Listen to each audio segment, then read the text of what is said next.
Today, I will be discussing my incredibly in-depth and 100% professional opinions on the colors of Paris, Texas, and their effects. Color is used to set the tone of a film without the need for dialogue or acting.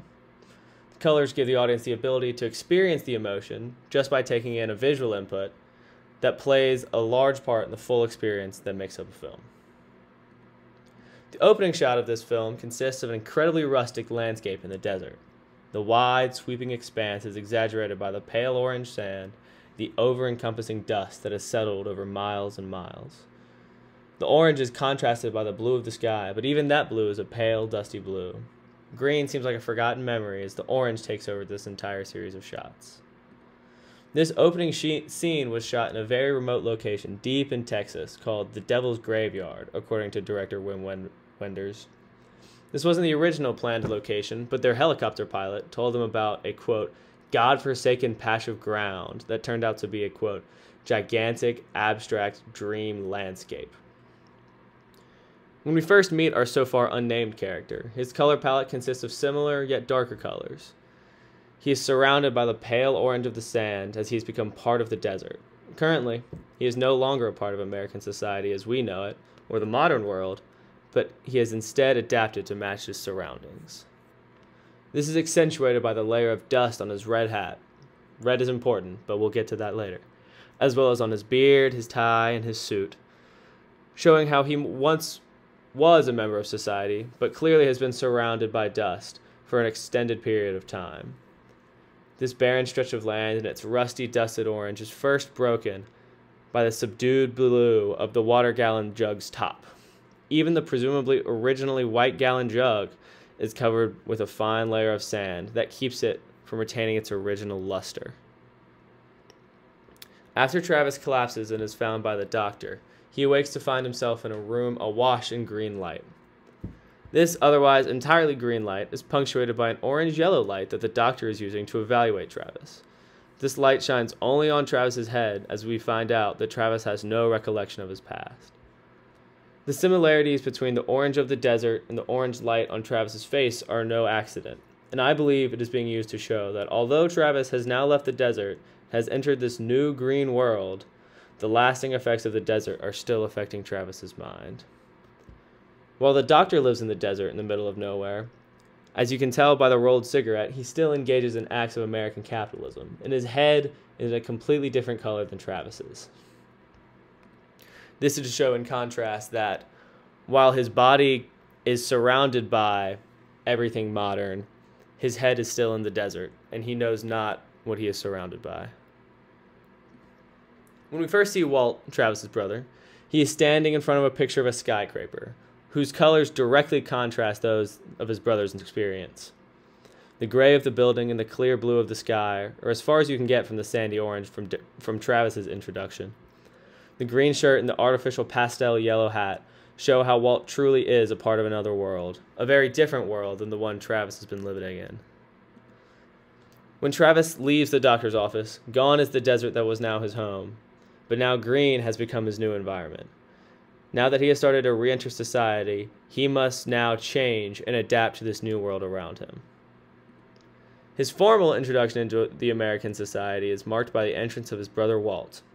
Walt wears a couple of similar colors that we might have seen before. That's right, it's sandy orange and tan. These colors stand in contrast to the new green environment around him that he is unfamiliar to, and provide a sense of safety for the amnesiac. If all you could remember was dust and sand, then all of a sudden everything around you looked different, I would probably also feel more comfortable with someone dressed exactly like all of my memories.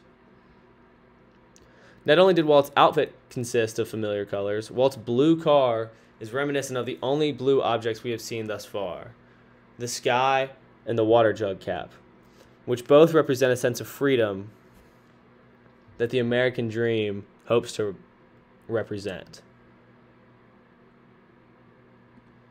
Now that Travis has re-entered society, the three colors that appear and take up a majority of shots are red, white, and blue.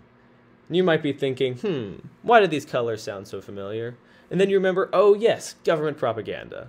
The red, white, and blue motif is persistent throughout the film, representative of the American dream, or at least an idealized version of it, and the ability to keep moving. If you have a dream in your mind, then you have somewhere to go, something to do, a reason to get up in the mornings. The existence of the American dream gives every person who believes in it the desire they are looking for to keep moving forward. The ability to keep moving forward is shown most heavily with this new relationship that Travis begins to form with his son. First, a cautious bond begins to form, shown by the yellow reminiscent of the middle light of a traffic light as they begin to spend time together. But then, as they go on their journey, their clothes and surroundings begin to blend with the strong American red, white, and blue. And in case it wasn't too obvious, a couple American flags as well. However, that is not Red's only purpose in this film. Upon arrival in Houston to meet his wife, everything around him goes red. This introduction of this new chapter of Travis's story is marked by a sense of longing and a sense of loss. Hunter says it best when he says, "That's not her. That's only her in a movie. A long time ago, in a galaxy far, far away." Incredibly relevant pop culture reference notwithstanding, you can feel the disconnect that has occurred between these characters.